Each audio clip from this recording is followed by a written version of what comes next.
Hello and welcome back to the channel. Today I'm playing Roblox chess, but a different one from the one we played last time. My goal is to win 5 games. Let's get started with game number 1. Alright, luckily we have an opponent here just sitting around. We're gonna go ahead and take a seat, and maybe this person wants to play. Should I take the white pieces since they got up? I don't know if that's rude. I'll stay on the black pieces to give ourselves the best chance of having a game. Alright, I've clicked that I'm ready, and my opponent's ready too. Okay, sweet. I'll go ahead and play... Well, actually, I'm waiting for my opponent. Oh, f4. Obviously, we have to play e6 to see if we can get that fool's mate on h4. We get pawn to e4. If I play queen to h4 now, there's just g3. So let's continue with d5, striking in the center. There's no rating system that I can see. So I really have no way of telling if my opponent normally plays f4, e4, or if this is just somebody that stumbled into the lobby and is shuffling pieces around. But it seems like my opponent knows what they're doing. f4, then we get e5, knight c3. All of this seems pretty standard. Knight to e4 is definitely a free knight, and just like that, we are definitely out of book now. Okay, we get knight to e2. Let's play knight to d4, offer a trade. Maybe we can centralize some more pawns. Okay, we do get that trade. Let's go ahead and centralize that c pawn. d3, obviously I'm going to push e3, get that protected passed pawn right in front of the king. We get g3, which does stop the idea of queen to h4, but I can play h5 to try to force the issue. Rook to g1, I will continue to push. All right, opponent does take. We'll go ahead and take back with check. Rook probably has to block. If the king moves forward, then we just get mate on f2. Rook does block, but now we can take the pawn. Destabilizes the rook, threatens mate on f2 again. Rook to g2 is probably forced here. Ooh, rook to h3 allows, queen to f2. And with that, we win game number 1. Sweet. It seems like nobody else has finished their game, so maybe this person won't want to switch sides. Give me the white pieces. Give me the white pieces. Give me the white pieces. Yes!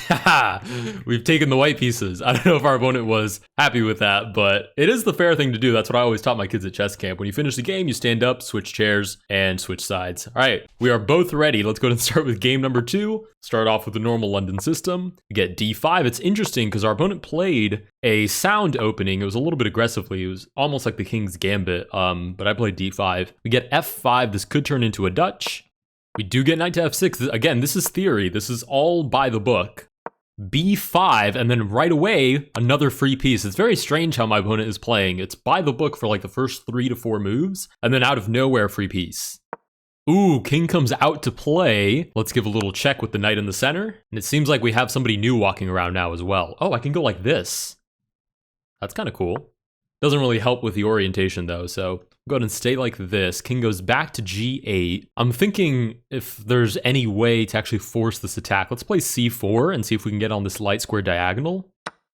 This guy says I'm just a chill guy, but that's a sticker of some kind that he has. All right, we do get that capture. Let's go ahead and take back with check. I do wish there were sound effects for the pieces because it's kind of confusing. There are only, well, I guess there's a few legal moves. e6 is probably the most natural. We'll play queen to b3 to double down on that e6 pawn. And knight to d5 here is probably necessary to intercept the bishop from hitting the pawn. Ooh, knight to e4 allows us to take with check. And this is forced mate now after my opponent recaptures. Nice, we go ahead and get that recapture. And with that, we win game number 2. Sweet. That was a good game. Is there anybody else we can play? I'd kind of like to play this guy. I think this board is decorative. I'm not totally sure, but I believe that board over there is decorative. So let's see. Oh, nice. Oh, this poor guy, we left him without an opponent. I feel a little bit bad, but I do believe that board on the side there is just decorative. Okay, we get d4. Let's play d5. Bishop to f4, London? A fellow London player. Let's play knight to f6. I mean, he did say he's just a chill guy. Oh, it is a London. We get pawn to e3. That's so cool. Okay, let's play c6. And he's going to be even more surprised when we meet... Oh, that's a perfect London as well. He's going to be even more surprised when we meet his London with another London. Watch this. If he plays knight to f3, I'm just going to play e6. London versus London.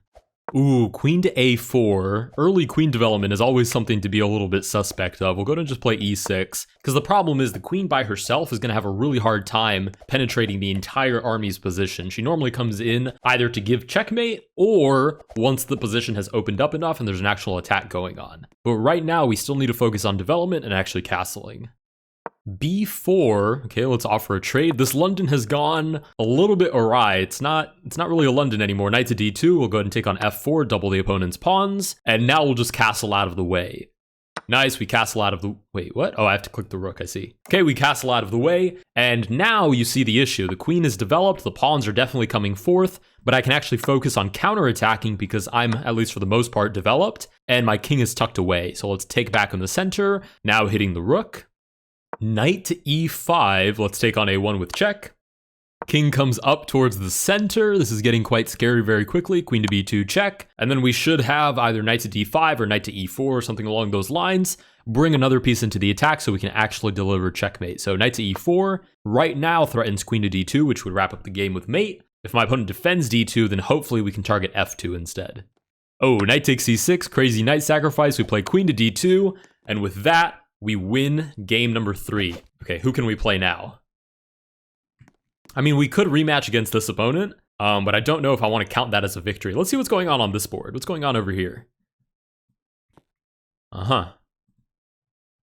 Interesting. I've just realized I'm kind of crowding my opponent, which is probably not the nicest thing. Okay, let's give this guy a match. All right. Wow, that really deep dove us into the board. Oh, maybe we can switch opponents? No, we've already started this match. Okay, we get pawn to d4. Let's play d5. Our opponent, once more, is going to start with a very normal looking opening and probably diverge onto a completely different route in just a moment. On the bright side, this is entertaining. Okay, this is like a London that forgot to develop the other piece. We might get f4 and get like a stone wall set up with the white pieces. Aha, another opponent over there. Okay, after we finish this game, let's go play that person. Okay, we get queen to d2. Our opponent does notice that the queen is under fire. Let's play e6. Our poor opponent over there, Shadow Prime, is waiting for another person to play. Can I get up and play him as well? No, I can't actually get up once I've started a game. Okay, I was gonna do like little simul there. That could have been fun. Okay, f3 targets the bishop. Let's go ahead and just drop it back to f5. Queen back to d1. Our opponent seems to believe that base camp setup is the optimal setup, but we'll continue to develop and just look for castling. What's going on that board over there? Ooh, very active center. Queen developed a little bit early. Actually, queen is under attack. I don't know if our opponent is noticing that. Anyways, we get bishop to d2. Let's go ahead and castle out of the way.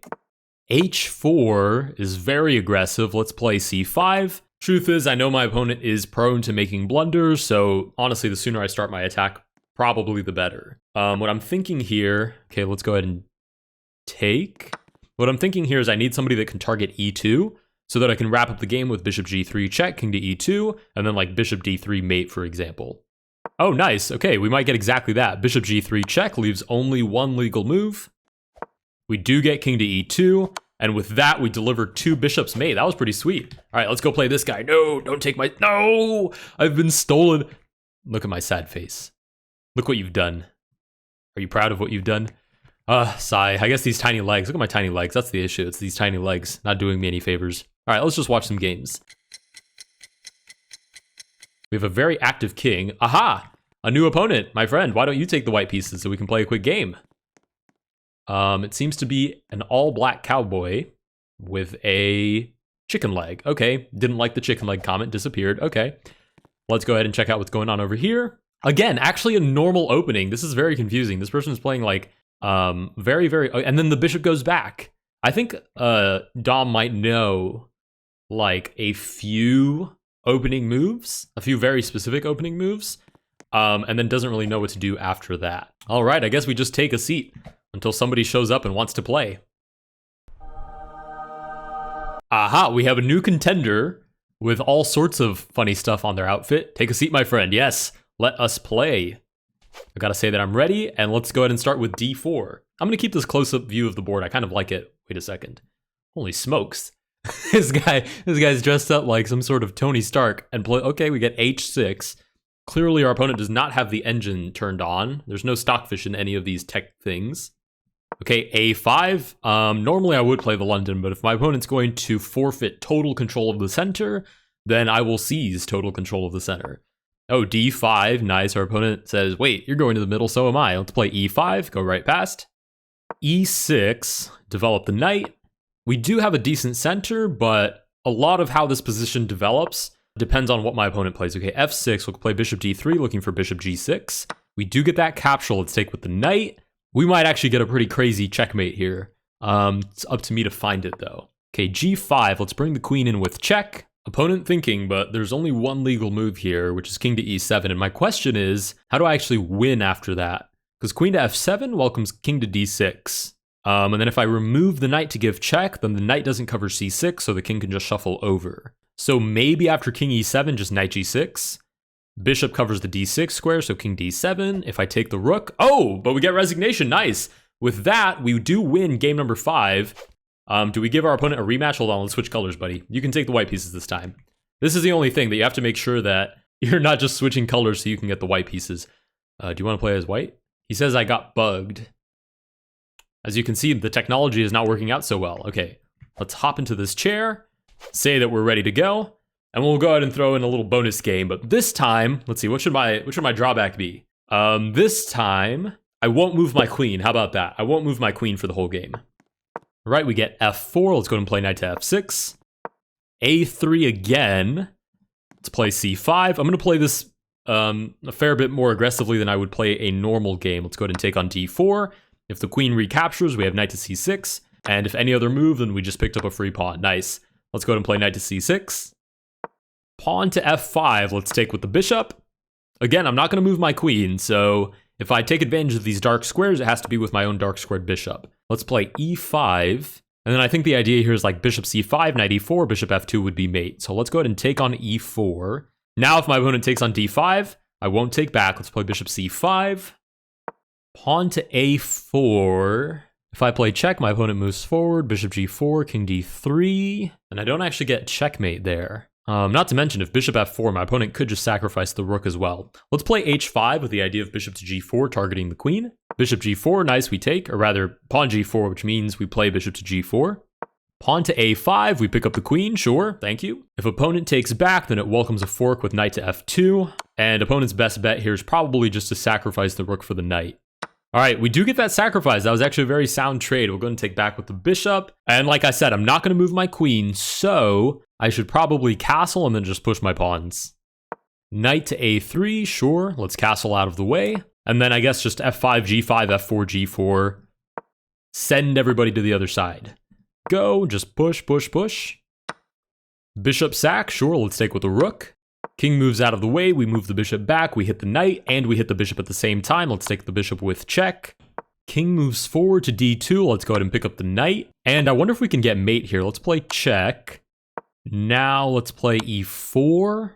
The king moves out of the way, maybe just bishop c5. Okay, we get king back, so I'll play d4. My idea is to create a wall with the pawns. So these two pawns control all the squares in front. King moves to b3. Let's play... I guess let's just push d3. There's no way for the king to get back, and we do get, I guess, resignation. It seems like the opponent just disappeared. Nice. With that, we've already won our 5 games, but with that, we win game number 6. Let's go ahead and sign out. Can we stand on somebody's board? Oh, no, we can't. Aha.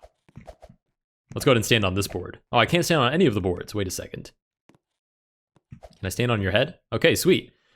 With that, we win all 5 games. If you guys did enjoy this video, please consider liking and subscribing. Let me know down below what you guys think of Roblox chess, or if there are any other games that I should play, and I will see you guys in the next one. Look, our opponent is also standing on somebody else's head. All right, see you guys.